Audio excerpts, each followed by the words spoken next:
writing this book, or maybe in between I met her, we worked on a movie together. And I've seen the transition in her. I've never been a writer, and that's something which I envy people who write, because I don't know how you all get into that world of imagination. And I feel your platform is so huge. What you all create is what a lot of us sit and look up to and dream, whether it's fairy tales, whether it's lot of things. So I've closely seen her go through a lot writing this book, and then so I keep telling her every time she has a launch, I said, "You've given birth to the baby, so it can't be worse than that." So more than this, it's how people read and interpret and how they absorb it onto themselves.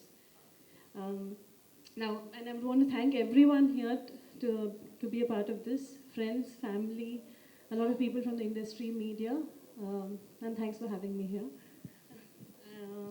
So getting back to Ashwini now, yes, I do believe in God. When I was sitting there, when you said believe in God, there's something which I just realized as we were talking, that one thing which is very common in the whole thing is that word believe. Do you believe in God? Do you not believe in God? Do you believe in the universe? Do you believe in yourself? So I feel each one of us, is something that we share so commonly and so strongly, is belief. And I feel that itself is a faith. I feel that itself is a God in itself. That whatever you believe in it, you make it your own, you live by it. That's your strength, I feel. So I guess whatever is anyone's belief, I feel it's their God. And my God, of course, I believe in um, the Almighty, over the one person, whoever is there. And of course, a lot of my traditionals, my ancestral deities. So I do believe in all of that. And she wants to know whether it's the belief which will take her forward, or is it does she need to have the faith in her Almighty to take her forward, or she should go back. You know, I would like you to read one excerpt from the book on faith, and then we can like discuss. Yeah. Okay, so just to give a context to this, for those who've not read the novel, very briefly, Dance of Durga is a story of a naive girl from a village in Punjab who's a devotee, and because of how life pans out, she loses her faith in God. She has a very personal relationship, is a believer, and then loses that, and decides to take revenge. Uh, and as an act of vengeance, goes on to become a god woman, because she says that I'm going to go up there and make money off him and sell him in the marketplace. So she goes on to become the star of the god business and a god woman. And just when she thinks she has everything under control and this vengeance is what has taken her where she is, and she does not really need that faith, is when destiny takes a turn. She falls in love. Love happens, and as usual destroys everything that we know and how we know it.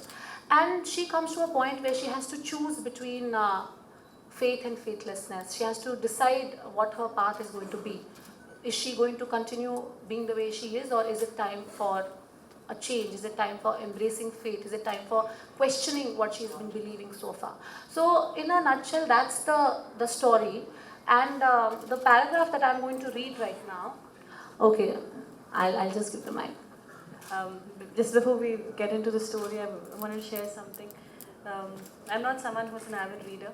Um, Never read fiction at all, because I don't know, maybe it's just so too big-headed, because I feel I have this vivid imagination, and unless someone can really come and break it, I don't want to read something and get into somebody else's world of imagination. And of course, Kanika is a friend, and when she came up with a name called Dance of Durga itself, and she told me a small bit when she was writing, which caught my attention, because I could immediately imagine without imagining better. I could go with it and feel so good with the moments that she was telling me, and that is why I was keen to read this book. And that is something which I want to share with you itself, because we've never spoken about the book before. I believe that each one of us, we live a life, I think this whole universe runs on duality. Each one of us has a duality. If where there's too much of love, genuine love, then it's a very thin line. You can very quickly flip to hatred. only if there's that much of love can you flip to hatred. Where there's that much of faith, you can go into not believing in faith. So Raju's character is something which I could so relate to, whether it's Raju or whether it was Durga. It was something which I could so relate to, that I feel in a very writer's point of view, like how you describe the atmosphere so well, the smell of the rain and all of that, which I feel all of us have forgotten nowadays. We don't, before the rains come, when I remember when I was a child, I could smell the mud, yes.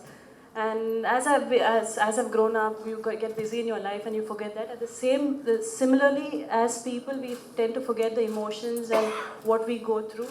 And that's when, again, getting back to Raju and Durga, I feel all those things each one of us have within us. We have a Raju, we have a Durga, we have faith, we have immense faith, we have immense love, we have hatred. We can go to a point of destruction. So each and every part of this book took me through a journey where I could relate to it, and it helped me in a lot of ways, because I felt that maybe at some point of my life, whether it's love, whether it's your desires, where you want to go, it's how you take yourself, your belief system, your support system that takes you ahead, and how you can either slip to be a Raju or a Durga. So I want to thank you very much if we go ahead. Her innocence never died at any point. Her faith was something which was always intact. Her faith, initially it was Lord Shani. When she was a small child, it was nature, the rain, that was her faith. And then it went on to Lord Shani. Then it was her love. And then her revenge. Like it's an act of, you can't hate something till you love something. You can't, if you reject something, that means that is also a belief, no? You can't say I don't believe in anything, because if you are rejecting a philosophy A, your belief is that you are rejecting a philosophy A. So you cannot really, it's two sides of the same coin. Yeah. So talking more on faith, our wonderful audience here is like really quiet right now. Do you all have any questions to ask on the whole objectivity of faith?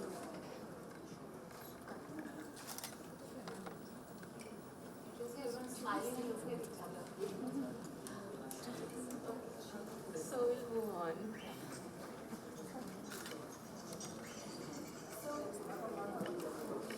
We live in another world. Each one of us here has the same mission going. It's just that we keep suppressing and saying, no, this is not who you are. This You is call not me when who you're you are. angry, I'll kill someone in the book. So Anushka, there's a beautiful excerpt from what Kanika has written. I would like you to read it. Yes, again, that's a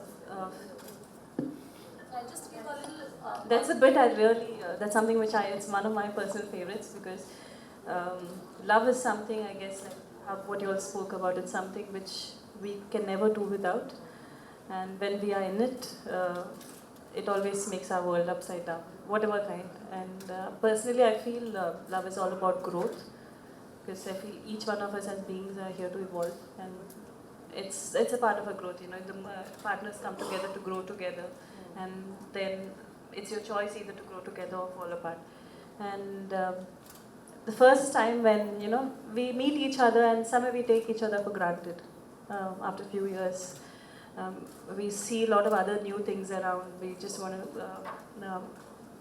It's like getting into a candy shop. You had your share and you want to go see something else which entices you. But again, it's the same thing. Once you reach that so many years, it gets back to the same thing. And here I feel what was written is, it's the first time when you see someone, that fresh, that chemistry, that attraction between them. At the same time, each of us have the spheres within us, whether is this something which is meant to last, or is it something which is not meant to be, especially if you're someone who has a lot of faith, you believe in God and all that. If your heart's broken, then you start you sometimes start blaming your destiny, and you get a little unsure of your life. But just a second.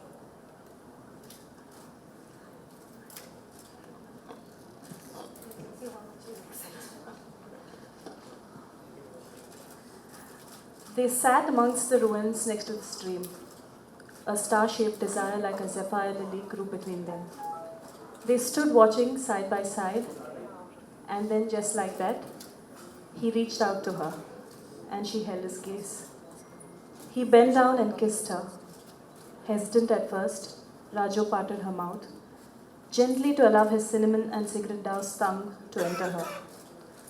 Their breath mingled, their bodies merged, and on that day, overcast with magical clouds by the gushing water, their souls soldered as one, and ran through the stream to an unknown land filled with love and joy, making the water sweeter than it ever was. She made a vision with her dupatta fluttering in the wind, a hue of red and pink, her face forlorn. Like the water ran in the rivulet to unknown seas. They were supposed to stream ahead too, collecting whatever the banks offered and moving along, not pausing, not holding on, not looking back. Perhaps that was the nature of what it was with Harsh, or would ever be, a rivulet. A smile spread across her face, a broad smile. Rajo ran to the fruit garden outside and it began to rain. She soaked it in, feeling him all around her, inside her, enveloping her. Perhaps the sun had snatched the beautiful moment from the running water and was now pouring it on her. Perhaps there was a way to hold on, even if it was a streaming rivulet. And I'll have a question for Kanika on this. When I read this phrase, there's something which, of course, the first, when they meet each other, the romance between them whatever they feel for each other, which, after that they don't have a physical barrier. And then it goes on to two different things, and I want to know what was it that you wrote this because of it. One was the the reference to the rivulet and the stream joining the ocean, and then all of a sudden there was a reference to the running water, and it says perhaps there was a whale to hold on, and that's what made it into rain. Very good question. Sweetie, actually, when I was writing this,